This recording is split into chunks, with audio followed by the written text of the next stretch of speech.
Our speaker tonight is Senior Research Fellow at All Souls College, Oxford, and also Professor of Political Philosophy at the University of Oxford, and one of the leading moral and political philosophers in the world.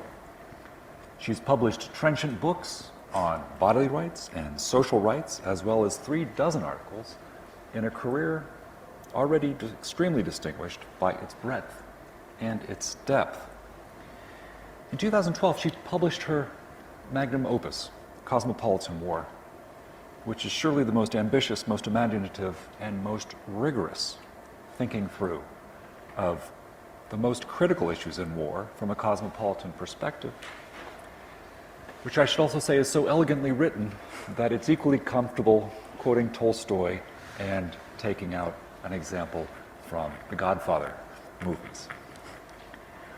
I perhaps should have said that she published her first magnum opus, because later this year she will publish her companion volume to Cosmopolitan War, which will be entitled Cosmopolitan Peace, which will guide us on how to think through issues such as military occupations and peace treaties, war crimes trials, truth and reconciliation, and an issue that most of us don't even think of as a moral issue, although we confront it nearly every day here in London, which is the commemoration of war.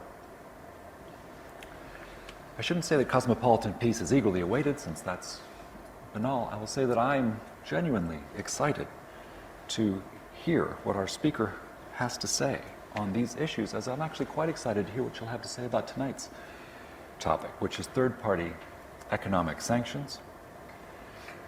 What always strikes me about our speaker's work is how she manages to scrutinize, with such sustained and relentless focus, history's unjust wars and genocides and massacres and other instances of man's inhumanity to man, while maintaining what comes through on every page, which is her deep, almost gravitational humanity. Will you please join me in welcoming tonight's lecturer in current legal problems, Professor Cecile Fabre. Thank you. Thank you. Thank you, Leif, for those very kind words, and thank you all for coming tonight. I'm very honored to have been invited to give this lecture as part of the series, Current Legal Problems.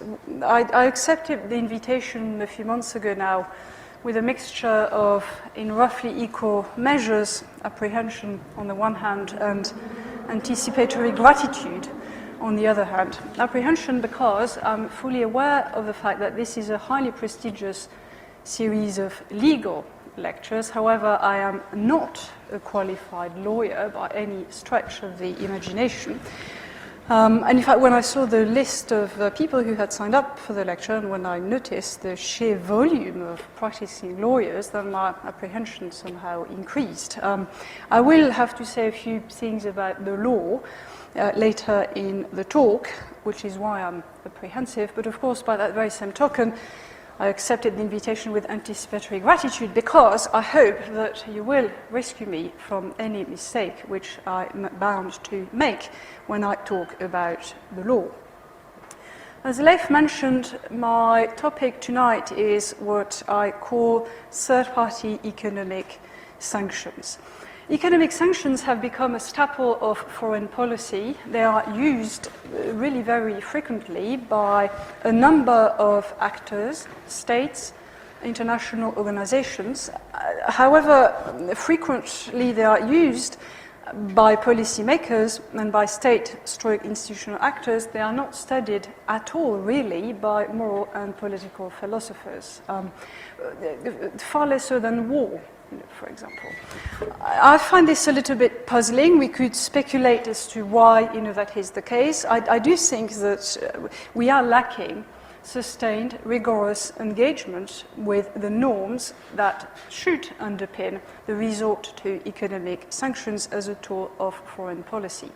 The very little that there is in the philosophical literature touches on what I shall call throughout my lecture tonight standard economic sanctions. So in standard economic sanctions, as I set it out on the handout, by way of a stylized, highly stylized example, does everyone have a handout, by the way? So are there handouts, spare handouts available? Thank you. Thank you, Jeff. So as I set out at the top of the handout, in standard economic sanctions, we have the following. I'm imagining an American citizen, whom I unimaginatively call Brad, who is located in the United States, and Brad exports trucks to an Iranian businessman, whom I call Sami. Sami sells those trucks on to other Iranian businesses. Now, by imposing sanctions against those transactions, the sanctioning party, usually referred to as sender in the technical literature, in other words, the US administration, refuses to recognize Brad's and Sami's contract of sale as valid. By enforcing those sanctions, it coerces them not to transact with each other, or at least it makes them vulnerable to criminal sanctions. These are the cases with which we are very familiar. These are the main cases of economic sanctions, where the United States said to those of its citizens who trade with Iran, or indeed those of its residents who trade with Iran, we will not allow you to trade. What I want to do tonight is scrutinize what I call third-party sanctions. So in third-party sanctions, we imagine a character, Sami, or Iranian businessman, who not only buys trucks from American businesses, but also from French citizen Claude. And Claude is, in fact, as it happens, trading from within France in full compliance with French law. Now, the question I want to ask tonight is whether the United States is morally allowed, that's my key question, paragraph 2 on your handout, whether the United States are morally allowed to extend to Claude's economic relationship with Sami the sanctions regime which it imposes on Brad's transactions with Sami. Now, this is not a case which I have plucked out of thin air. The sanction regime which the United States are imposing on Iran on the one hand and Cuba on the other hand have clauses along those lines, clauses which disallow, disempower, forces third parties, by which I mean individuals and businesses who are not subject to the United States territorial and personal jurisdiction, to sanctions. And that is really what I find very interesting about this particular case.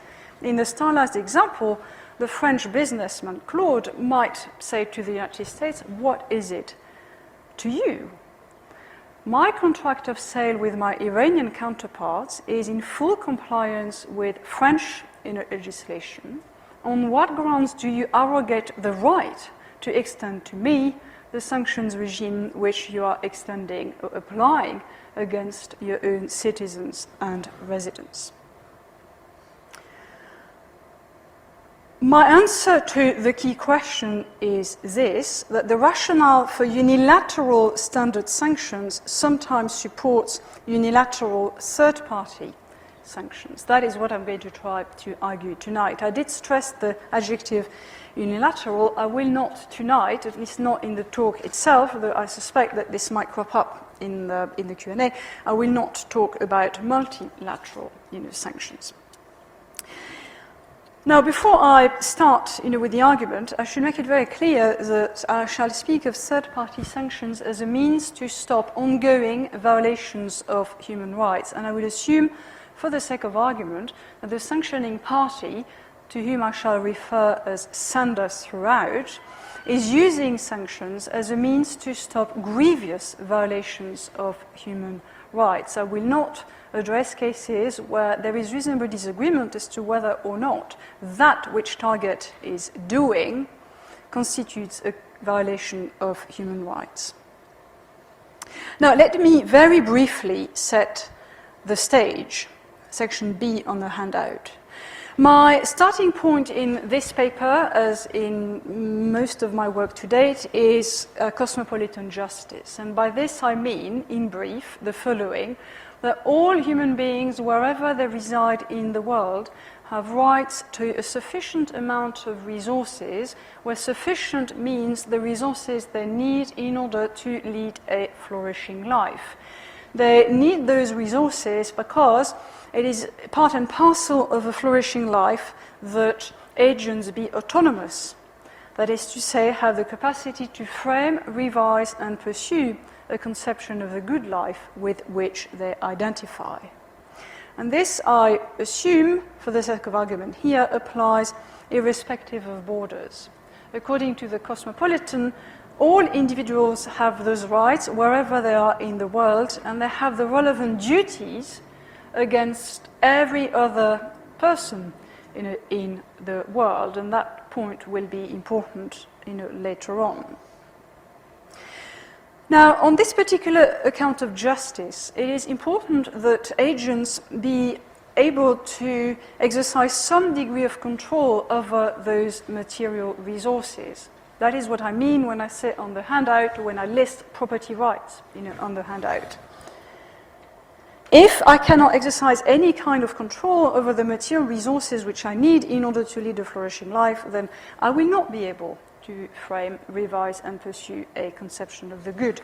And of those various property rights, the ones that are really deeply relevant to my argument this afternoon are obviously the right to sell and buy, the right to enter into transactions with one another. Those property rights, I assume, are fundamental human rights. They ought to be protected by the relevant institutions in various ways, which I list here.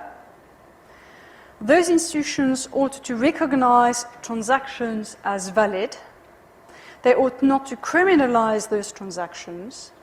They ought not to attach costs to my transacting with you.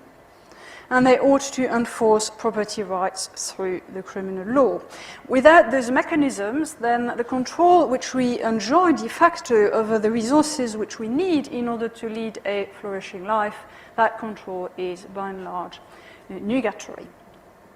Those points taken together, by which I mean the arguments in favor of cosmopolitan justice, together with arguments in favor of property rights in general and the right to trade in particular, those arguments taken together yield, in my view at any rate, a presumption in favor of global free trade constrained by the demands of justice. If borders are irrelevant to our fundamental entitlements, and if property rights are included in the list of those fundamental entitlements, then I should enjoy the right to trade, not just with my fellow citizens, but with strangers, as well. That is why cosmopolitan justice, insofar as it incorporates a commitment to property rights, ought to yield the conclusion that global free trade ought to be protected by appropriate legal regimes. That's the stage that I needed to set for you for the remainder of the argument. Actually, there is one more point I need to make as part of setting the stage.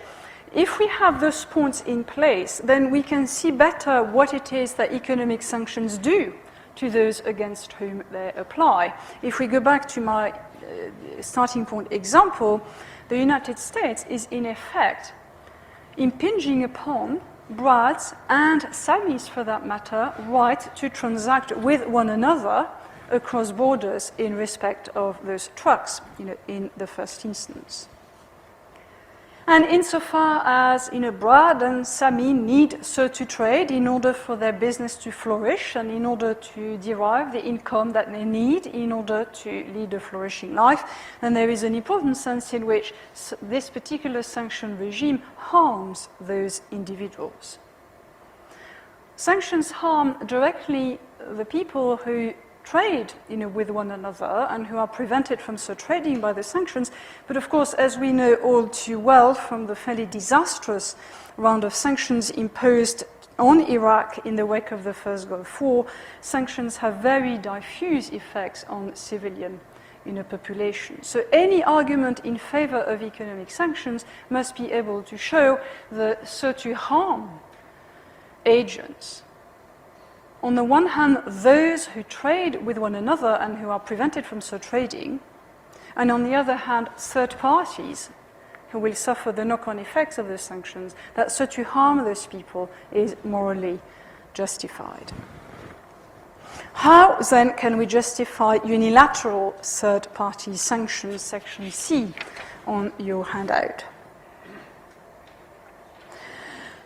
When I set out very briefly what I was hoping to show tonight, I said that the rationale for standard economic sanctions supports, in some cases at any rate, third-party sanctions. I'm not going to provide tonight an argument in favor of standard economic sanctions. I'm going to ask you to take it for granted. My main task will be to show that that argument can be extended to, applied to, third-party sanctions. Now, standard economic sanctions are used, as I indicated earlier, as a means to stop or block ongoing violations of human rights. I mean, we saw it with Syria, for example. There are other arguments in practice, in policy circles, which are deployed, to support sanctions, but my focus here is on serious violations of human rights. And I do think that, under certain conditions, using economic sanctions as a tool, to prevent a regime from violating human rights is morally justified.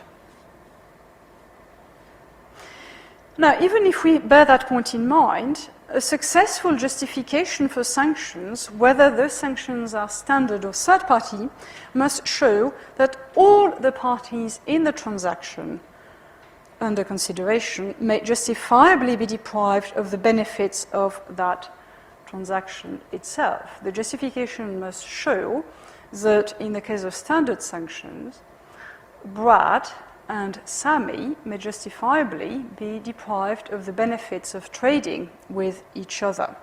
This is not specific to sanctions. The same goes with any restriction on trade, in general. Let me give you an example. I think the point is important, but let me give you an example. Some people argue that surrogacy contracts, in virtue of which a contracting parent who cannot have a child on his or her own contract with a surrogate mother to the effect that the latter will bear a child, to term, and will then hand over the child to him. Some people argue that those contracts ought not to be made legal, or not to be regarded as valid. And in fact, in some jurisdictions, entering surrogacy contracts is a criminal offense. Now, it seems to me that any argument along those lines must show that both the contracting parents and the surrogate mother may justifiably be prevented from contracting with one another. If that's true, if I'm right that any argument for restrictions on contracts of sale in general and economic sanctions in particular must look at all the parties in that relationship, well, let us investigate what happens to Sami, the Iranian businessman who's buying trucks from Brad in the standard case and Claude in the third-party case. With respect to Sami, the bottom of page 1 on your handout, third-party sanctions admit of exactly the same justifications as standard sanctions. The fact that Sami engages in trade relationships with Claude rather than Brad is irrelevant to the permissibility of sanctioning him. If sanctioning him by interfering in his transactions with Brad is justified as an effective means to stop the very serious rights violations committed by his regime, then interfering in his transactions with Claude will be justified on the same grounds. Remember that for cosmopolitan borders, national political borders are irrelevant to our fundamental entitlements. By the same token, they are irrelevant to justified interference with those entitlements. And so to repeat from Sami's point of view, the nationality, if you will, or the residence of the agent with whom he is trading is irrelevant to the permissibility of interfering with the transactions that he is entering, so long as those transactions are properly justified as a means to prevent Sami's regime, Iran in that case, from conducting a rights violating policy. The interesting issue when it comes to third-party sanctions is what happens to Claude, to the French businessman. The issue is whether Sander's imposition of third-party sanctions on Claude is subject to a higher justificatory burden than its imposition of standard economic sanctions on Brad and Sami. And some people will say that it is higher. Claude, remember, is not an American citizen. He's not trading from within the United States. He's not employed by an American firm. He's a French citizen going about his life, trading from within France in full compliance with French legislation. So to repeat, why should the United States be able to arrogate the right to interfere with his economic relationships with Sami? That is the key question. Now, here's the bit where, as a non-lawyer, I get quite apprehensive, paragraph 6 on your handout. I want to say something about what I think is some of the legal background, there, and I want to say something about this not just because I'm giving a law, lecture, trying to give a law lecture, or trying to give a lecture at a law forum, which is not quite the same, but because I do think that this particular legal background is actually very interesting, at least it's very interesting to me, and that's private international law.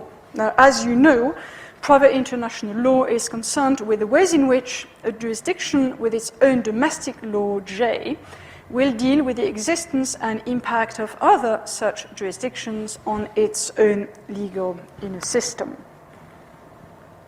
As far as legal relationships involving private individuals are concerned. So that jurisdiction J, let me go quickly through this, has to decide which law applies under the circumstances, whether it has jurisdiction over the case, and if a judgment on the case was rendered by a foreign court, whether to acknowledge the authority of that judgment. Now, as we all know, very interesting cases arise in private international law as far as family law is concerned, but also as far as trade law is concerned. Now, I know that not everyone here is a lawyer, and so just for the benefit of those of you who are not lawyers and who are not very familiar with this material, let me give a very, very brief example. So suppose that we have a contract of sales passed between a firm located in the US and another firm located in Finland. A jurisdiction J has to decide which law will apply under the circumstances to that transaction, whether it has jurisdiction over the case should there be a conflict between the American and the Finnish firms, and if a judgment on the case was rendered by another court, whether it ought to acknowledge the authority of that particular judgment. Now, legal systems have developed or are developing rules through legislatures or case law for dealing with those foreign elements. I do think that it is, in fact, a normative desideratum of a morally justified legal system that it should develop such rules. I suppose that neither American nor Finnish courts could rely on provisions within their own domestic systems for deciding whether and how to adjudicate a dispute between the American and the Finnish firms.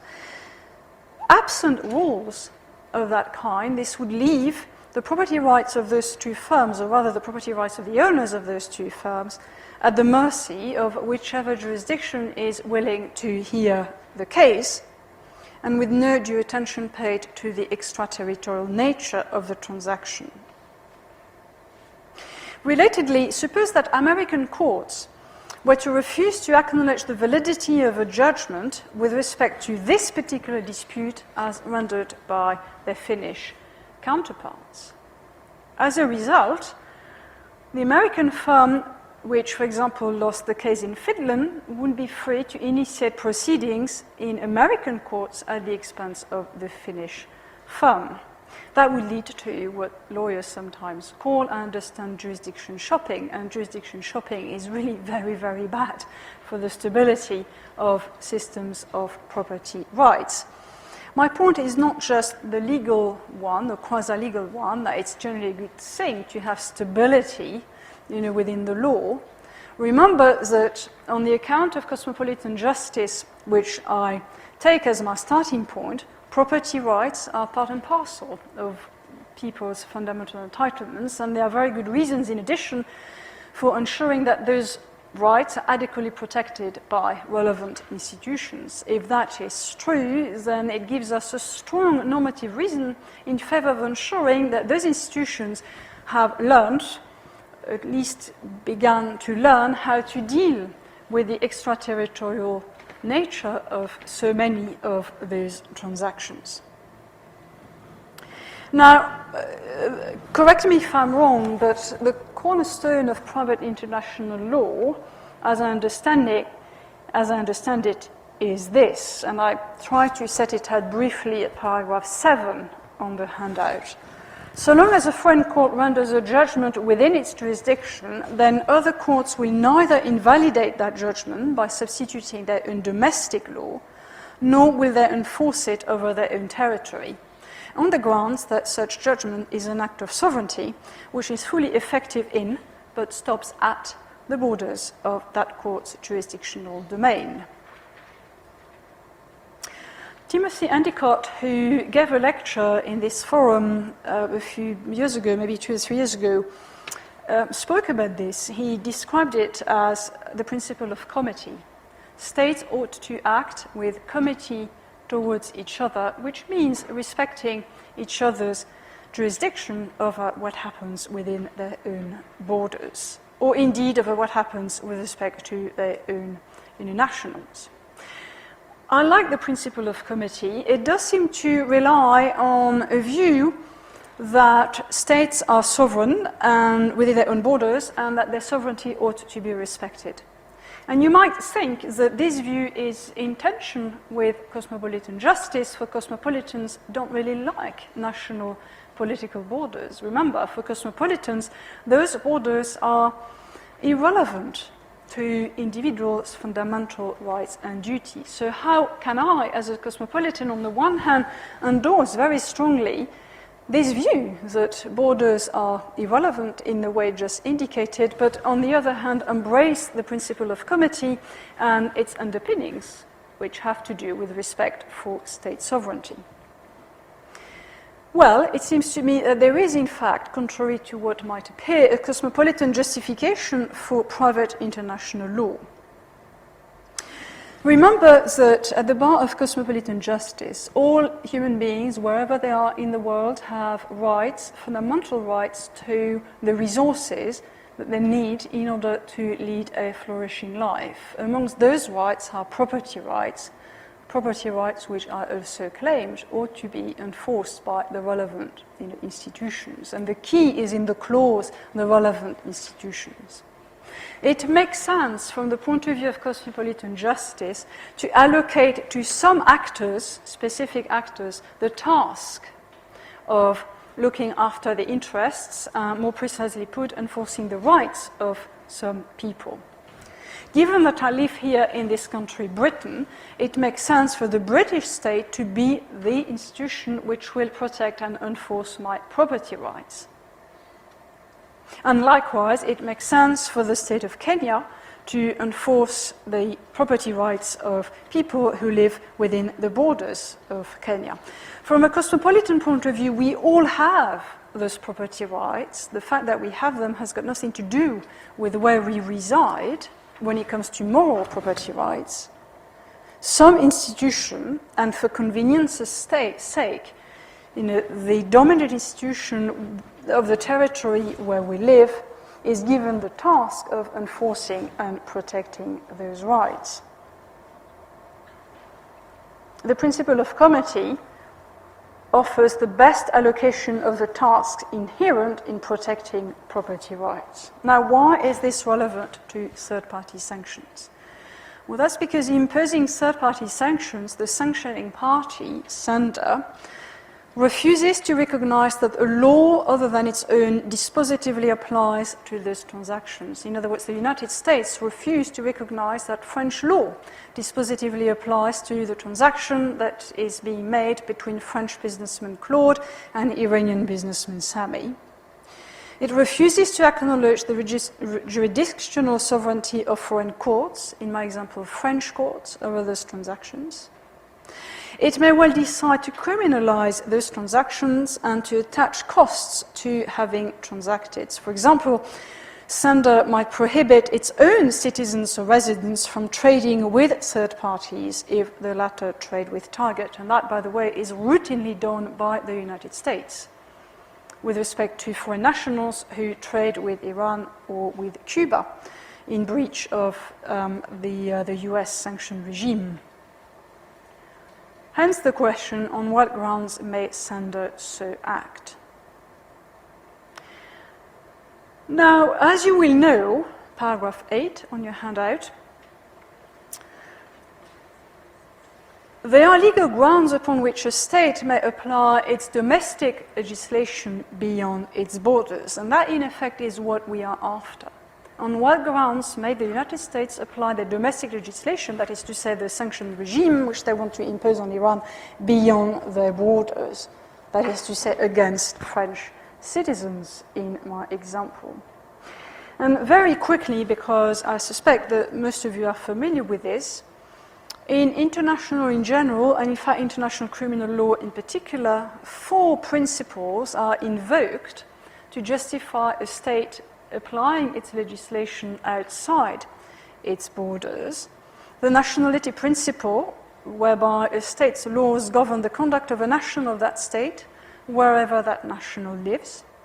The protection principle, whereby a state aims to protect that state's vital interests, irrespective of the nationality or residence of the agents to whom the laws apply. The passive personality principle, whereby a state's laws aim to protect nationals of that state wherever those nationals are under threat and irrespective of the nationality of the threateners. The principle of universal jurisdiction, whereby a state's laws aim to protect anyone in the world from the commission of so-called international crimes, such as war crimes, piracy, and so on. And finally, there is another principle which I haven't really come across. Making up, the label here, I'd be very grateful if you could tell me whether there is actually such a principle. I call it the principle of goods territoriality, whereby a state bans the re-exportation of products initially produced on its territory and which would have been subject to sanctions had they never left that territory before being sold to target, even though the final transaction takes place outside the territory and is conducted by individuals who are not nationals of sender. That actually is at the heart of the American sanctions regime against Iran. So the thought really here is this. If a French businessman Claude buys products from the US, products which would have been subject to sanctions if they had been sold on to Iran directly from the US, well then Claude, merely by selling those goods which originated in the US to Iran, is subject to exactly the same sanctions as if he had operated from within the US. Now, I think that from a normative point of view, from a political philosophical point of view, we can merge passive personality and protection. But I'm not going to go into this now. What I do want to note is that those various principles rest, in my view, at any rate, on fairly secure moral foundations. It makes sense, in particular, turning over to page 3, it makes sense in particular to say that a state, whichever that state is, can extend its legislation to one of its nationals if, for example, its nationals commit very serious crimes abroad. Let me give you an example. In this country, as you know, British citizens who are strongly suspected of having committed paedophilic acts in other countries, Thailand being one example, those individuals are liable to being prosecuted and punished in Britain. The fact that their victims are not British citizens and that the crimes were not committed in Britain is no bar to the British state extending the long arm of its laws against those particular people. And I think that it makes sense. If Thailand is unable, unwilling to prosecute and punish those individuals, then I think it is appropriate that the British state should do so. Now, because time is running, I'm not going to be able, unfortunately, to show you why I think every one of those principles, remember, whereby a state claims the right to extend its domestic legal system beyond its borders, why all of those principles have very secure moral normative foundations. We can talk about that a bit more in the Q&A part of the session. What I do want to do, though, is draw your attention to the fact that even if I'm right, that those principles have secure normative moral foundations, they do not all of them support third-party sanctions. In particular, the principles of nationality and goods territoriality will not justify third-party sanctions against Claude over goods which do not originate in Sanders territory. Claude is not a national of the United States, so you can't use the nationality principle to sanction Claude's economic relationships with Sami. And if Claude buys the goods, the materials for the trucks he wants to sell to Sami outside the United States, then the principle of goods territoriality will not give the US a justification for applying its sanctions regime to Claude. The two principles which will do the work are the protection principle on the one hand and the principle of universal jurisdiction on the other hand. Protection will do the work for the following reason. Sender, in my case the United States, has a meta right, as it were, to protect the rights of its own citizens. And to the extent that targets economic agents contribute to violating those rights, they are liable to sanctions.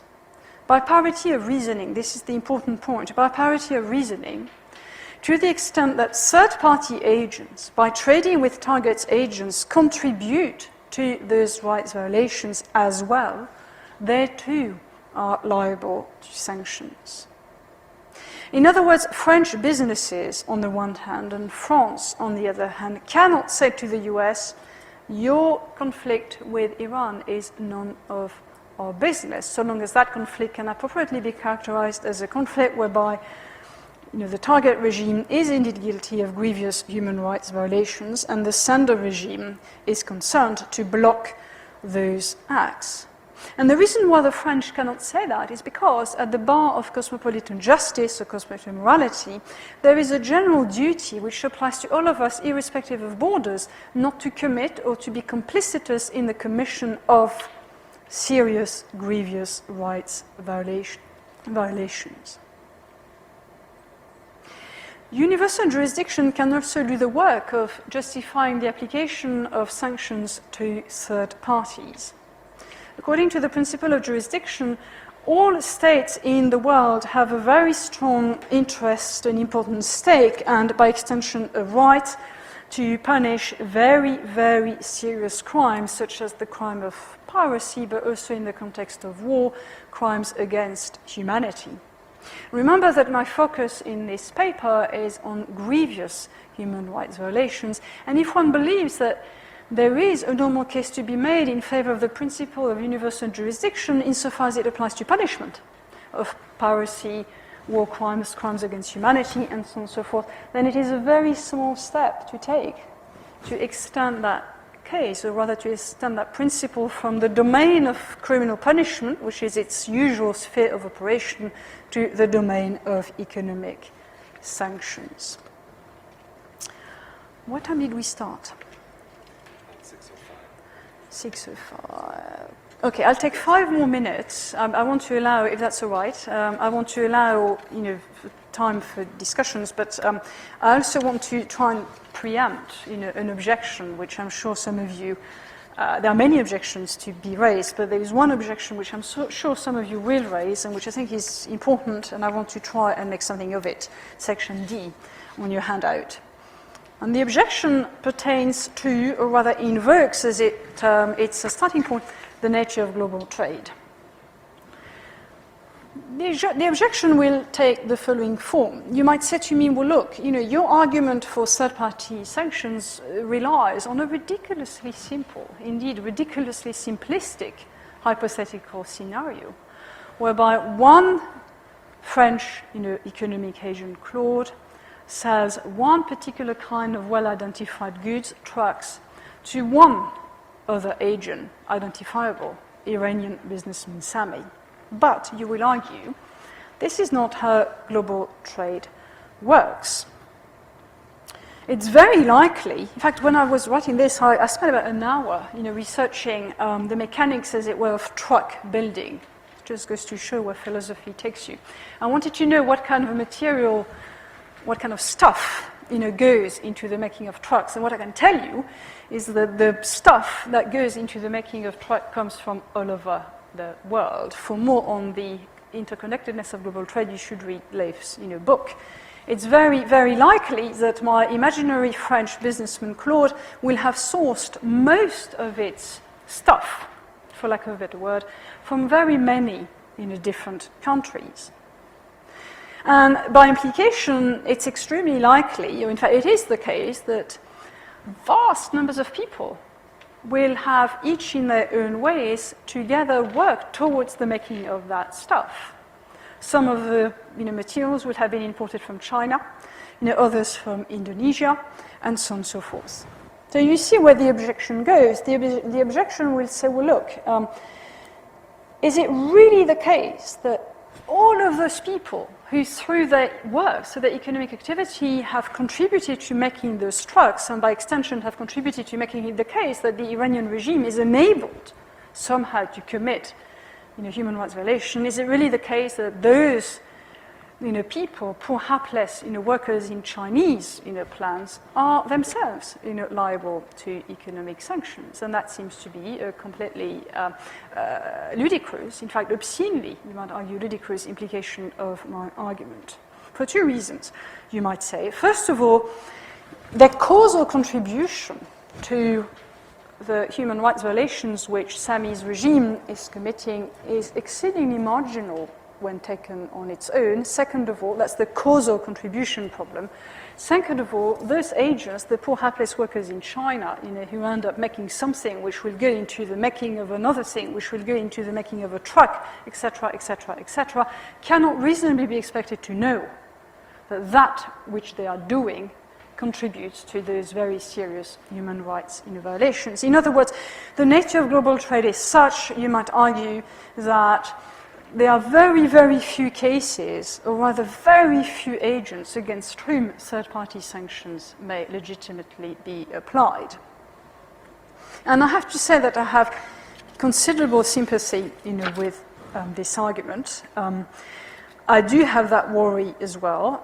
That worry is not unique to third-party sanctions. It arises for sanctions in general, but it also arises in war. For in war too, we have to ask ourselves the question of the grounds upon which and the extent to which individual agents who in some way or other contribute to an unjust war and acts of killing within that war are legitimate targets, for the enemy.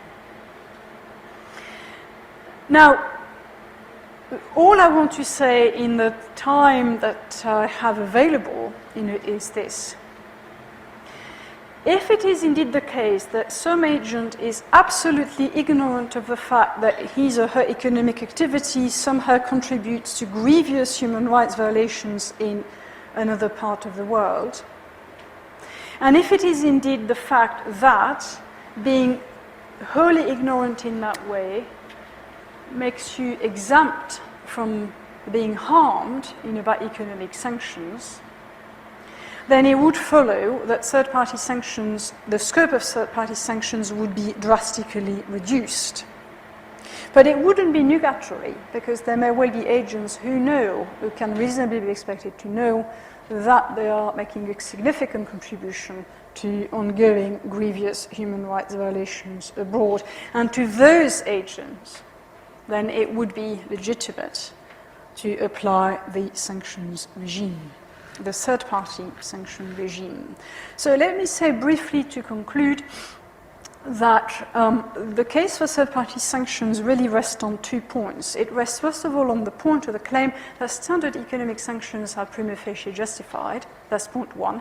Point 2, it rests on the claim that under the circumstances which I've outlined for you this evening, a state is prima facie justified in applying its domestic legislation beyond its borders. If you disagree with either one of those 2 claims, then you will reject third-party sanctions. My final point is this, that third-party sanctions are not a justified instrument for seeking to redirect, as it were, their target's rightful policy. So if it were indeed the case that the transaction into which Claude and Sami are entering has got nothing to do with human rights violations as carried out by Sami's regime, then it would be unjust, grossly unjust for the United States to interfere with this particular transaction. It may very well be that, in fact, I do believe that the third-party sanction part of the United States sanctions regimes against Cuba is illegitimate, and indeed against third parties who trade with Cuba is entirely illegitimate. But I do want to at least accept the possibility that under some circumstances, a state such as the United States, or indeed any state, is sometimes justified in applying economic sanctions to economic actors, be they individuals or firms, which are subject neither to its territorial nor to its personal jurisdiction. Thank you very much. Thanks so much, Cecile. Terrific. As we move to our discussion, there is a roving mic. Yeah. Could you please wait for it? And could you please identify yourself when you're asking your question? And could you ask a crisp question in the form of a question, please? So I have to give crisp answers as well. No, you can talk as much as you want. Professor, thank you very much for this beautiful evening. As the world economy is slowing down, there is a fear among economists that the states may turn into protectionism. So this is the very important topic you introduced today to the lawyers. I am not a lawyer myself. From my point of view, in 1974, when I was studying economics, I was given a lecture on how to classify laws and the introduction to legal systems. What I don't agree with your leaflet tonight, the thing you are describing in our books, in business management, goes to international trade law, not international private law. I'll give you a clear example. If Brad was a gay man, wants to marry to Sami in Iran, Iran may not allow that. Then if Claude goes to one of the Muslim countries, gets 4 wives, and brings to France, France may not register. It's against the civil code. It's against the civil law. But when someone wants to trade with someone in another country, this is governed in law by international trade law. It is not international private law. Because it is not, if Sami gets inheritance from America, from his relatives, if America refuses to allow him to get his inheritance, say a property, okay, this is private international law, his own right as human being. But if Sami wants to buy a property in America, and America may not allow that, this is their own political system, laws and regulations. It is not private matter. Thank you very much. So, okay, thank you for your question. I just want to make sure that I understand your point. I think this is important. So, and I want to check that you think I made a mistake in my construal of the law. I mean, I suppose that I'm asking in effect, so there are 2 points here. One is whether by using private international law as one of the building blocks, whether one element in the background of the paper, I misidentified the body of law that's relevant, to this argument. And it may well be that I made that mistake. That's partly why I was so keen, to have feedback, here. That's question number one, directly for the lawyers here. I still think that private international law is interesting precisely because, I still think that, in effect, the United States are saying, even if French courts, would recognize that contract of sale as valid, between our, citizens on the one hand and Iran on the other hand, we, US courts, are not going to recognize it as valid. And that refusal, of recognition, that breach of the committee principle, seems to me, to be in tension with private international law as I understand it. Now, suppose that all of that is wrong. Suppose that I have made a very serious mistake and I'm going to have to go back to the very little that I know about trade law. Then the question I would ask is this: well, on what grounds and under what conditions, is a state unilaterally morally justified, if it is at all, in refusing to acknowledge international legal rules? In saying, well, we are going to do it our own way. We are not going to refer to international legal rules which have been put in place in order to regulate, those transactions. If I answer this question, your question, that means I may involve in politics, which I wouldn't involve in politics. There are legally wrong things. There are legally not permissible things. There are morally wrong things. Now, lately, among academics, there is an approach that they are trying to attach human rights to many things. Oh, yeah. But the human rights, moral rights, and legal rights have their own definitions. In management, life is not just philosophy. When people are dealing with millions of people, daily transactions, and with a strict code of law. So the lines for the lawyers are slightly different. Okay. Good. So it sounds like we might have some more expertise in the room, actually, about just these questions. So perhaps we can move on. We get more. Sir, would you like to take this up? That's fine. It's just a definitional question about Section B34 on Section property rights. B34, yep. Yeah. Are you including cash, which could include proceeds from crime? And is not this one of the barriers to economic sanctions through fourth parties who can convert the cash into the forbidden goods? Yeah, I think that's a very, very good question. I think I ought to include cash. You're right. And I haven't yet worked out how to incorporate it into the argument. I think your question, this is really interesting. I think your question raises at least 2 points. First, is it the case that everything that I say here, would apply mutatis mutandis, to cash? My hunch is that it would. Sorry, 3 points. My hunch is that it would. Point 2,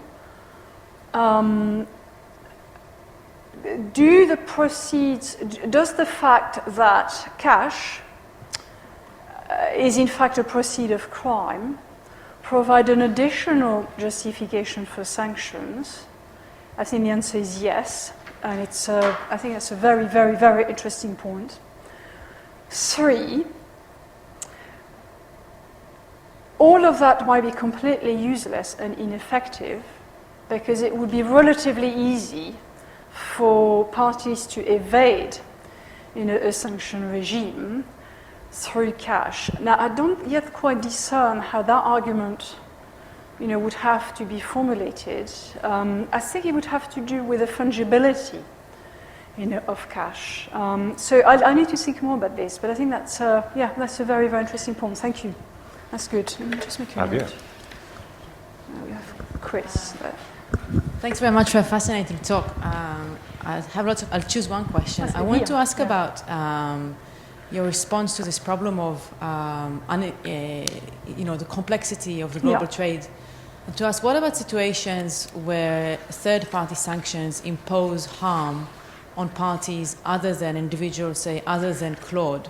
So suppose Claude factory is actually located in some developing country, very good. And providing a lot of jobs to people who otherwise would the situation would go would be very worse off Yeah. if imposed sanctions.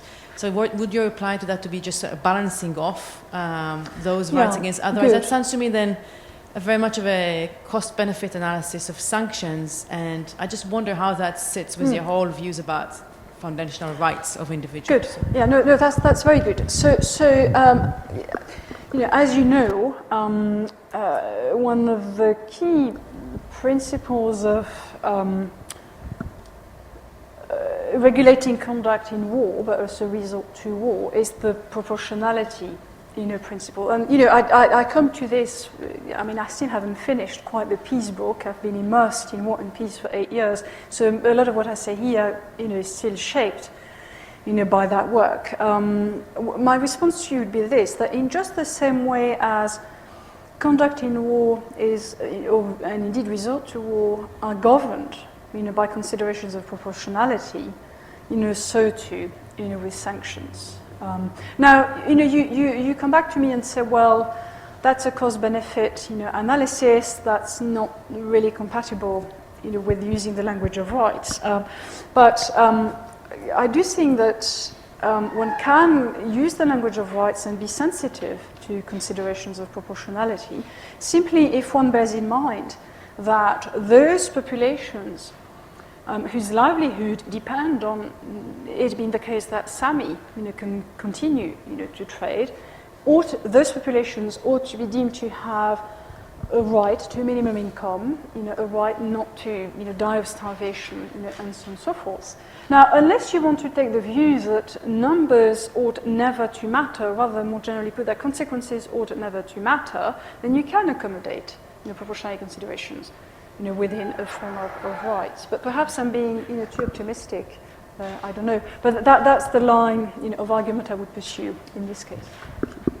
Super. So I think I have a clue to your answer to this question from the previous, the question before Ravia's, but I was interested to know whether you would, how far you want to push your argument, right? So imagine I agree the parity of reasoning point, and I think what does the work is that both Brad and Claude are under a general duty not to contribute to rights violations. So in response, a state refuses to recognise their contract and it coerces them not to trade. I'm interested in whether you would be comfortable going further and confiscating the profits of the trade between the two parties. And the reason would be because they've been profiting in violation of their general duty not to contribute to rights violations, it looks like their contract is a form of unjust enrichment. So either the states or France ought to be confiscating their profits. Looks like the same justification is going to go a lot further than you want it to go. Yeah, I think that's a very, very good question. And you're right, there is a point of connection, with a question about cash. The fungibility and so on, proceeds of kind and fungibility. So, I mean, I think, subject to, via my grumble here, but, subject to considerations of proportionality, I don't think there is anything in my argument that commits me to rejecting, confiscation here. You should push me to make the point more strongly that my argument does seem to commit me, to the view that the proceeds of those acts prima facie, ought to be confiscated. By which I mean that those parties would not be wronged; they wouldn't have a grievance, if the profits, were confiscated. But I want to. I know that my answers have to be concise, but I want to draw the strands of those two questions, together. You see, on my view of violence and of the norms that ought to regulate violence, violence in interpersonal domestic contexts ought to be assessed in the same way as violence between states or between individual agents who somehow contribute to state activities. So I was asked what about cash as the proceeds of crime? Well, I would want to say that there is a very important sense in which that which those economic agents do can properly be construed as a crime. And so proceeds from those transactions, ought to be treated in the same way as proceeds from, for example, prostitutional, not prostitution, but the sex trade, sex slave trade. Sure. Yeah. sorry, just to finish off, do you think the language of rights forfeiture might help? You might think these people have forfeited their rights, Yeah, their profits. so in the written version of the paper, I say a few things about liability, that you forfeit your right, not to be treated in certain ways if you embark, on certain projects, and so on and so forth. So absolutely, yeah. Thank you very much for that extremely stimulating lecture. I wanted to ask you about the role of property rights in your argument, and I wondered whether they needed to be there, because the claim that property rights are essential for enhancing autonomy seems to me very disputable, certainly if they're in anything like a quasi-constitutional form. In fact, those kinds of rights have probably interfered with the promotion of the kind of autonomy that you've written about in some of your earlier work. So why not just say here that what is at issue is an injury or a harm to other persons? Because international law recognizes precisely that kind of interference as a harm.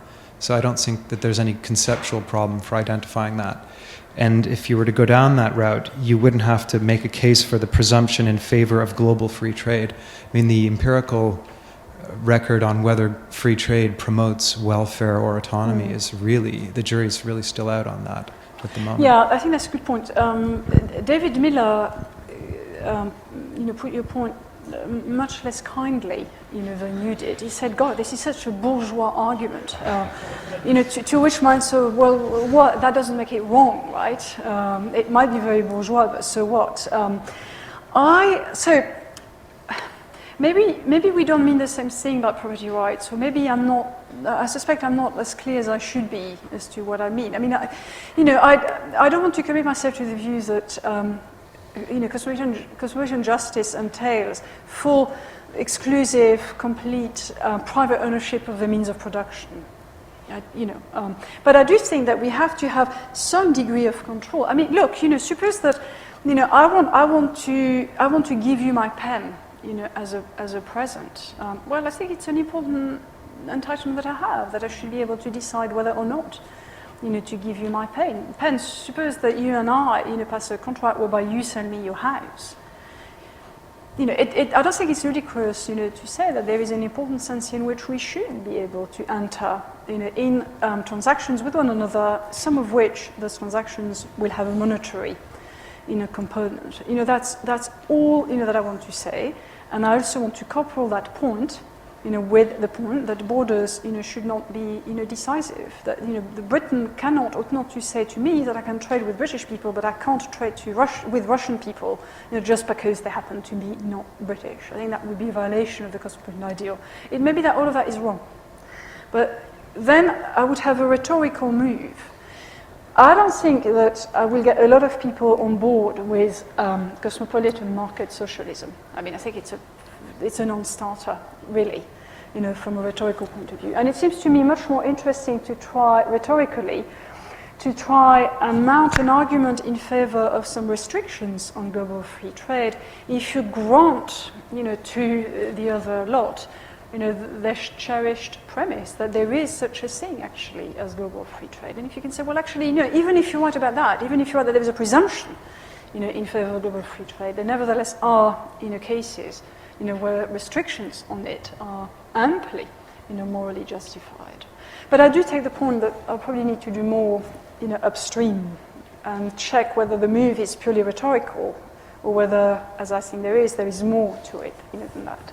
My only rejoinder would be that if you Can you take the mic? Because my only rejoinder would be that if you grant a presumption, it does set up the possibility that every regulatory move has an onerous burden to meet, and that could be problematic. Right, that's good. Well, that's interesting. I'll have to bear that in mind.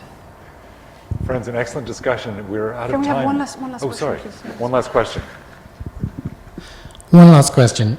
I think the cash example is something you may need to think about quite hard. Yeah. Because the typical US jurisdictional test is US nationals, people with green cards, so resident in the US corporates, any corporate in the US boats, US airplanes. And then there's the kicker, which is anyone using US facilities. So you see jurisdiction being claimed because the transaction is denominated in dollars. If you have a transaction, in our example, between Claude and Sammy that is never meets the US, has no use of dollars, has no American citizens, then that isn't prohibited until there is some US link. The global reality is that the dollar is a major trading currency, and you do see these transactions in dollars. But you could formulate a contrary to your argument, which is simply saying that America doesn't approve of the Claude-Sammy transaction, and until either Claude or Sammy chooses to use some person or asset under the control of the US, there is no influence there. So, in a sense, it doesn't matter. But at the point that they do, hasn't the US got comity over its own people and assets? So I think that's a very, and you're right. I do need to think much more, about it. I mean, one of the interesting things that I find interesting with this project is that I have to learn an enormous amount about all of that, and it's hard, but it's fun as well. Here is one example which of a third-party, restriction, which I think might not. Well, I don't know. I want to know what you think of it. So, in the Cuba, sanctions regime, there is a provision to the effect that foreign ships who sail under foreign flag, that is a non-American flag, and who dock anywhere in Cuba, are not allowed henceforth to dock anywhere, in the U.S. So you could put that in terms of the US is simply saying you can't get access to US assets and US. Good. So what I so one of the things that I said, one of the ways that I identified in which institutions fail to recognize property rights is by attaching costs, to my transacting, so to Claude, transacting, with Iran or with Cuba by docking, his ship in Havana.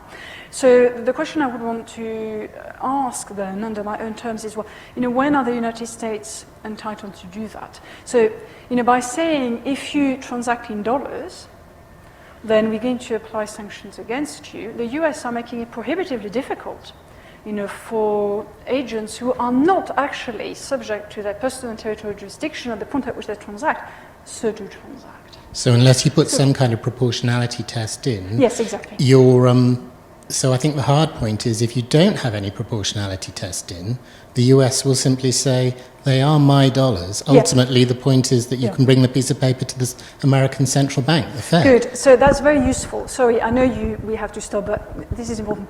Good. So there is, in the written version of the paper, there is a section on proportionality which does not take into account what you've just said. So I'm going to have to expand it.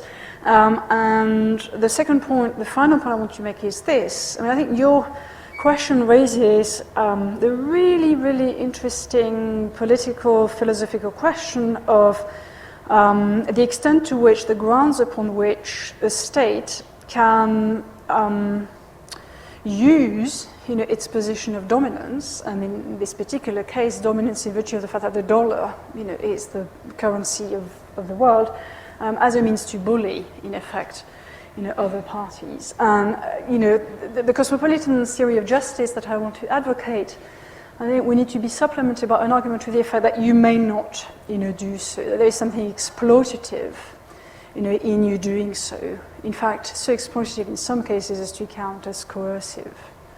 But that's interesting. You're right, I'll have to think more, about that. Thank you. Friends, our hosts here at UCL have generously set up a reception at the back, and I imagine they will be happy to turn the heaters on as well to turn us back to the sauna. But as we transition from the feast of reason to the flow of soul, can we please thank our speaker? Thank you very much. Thank you.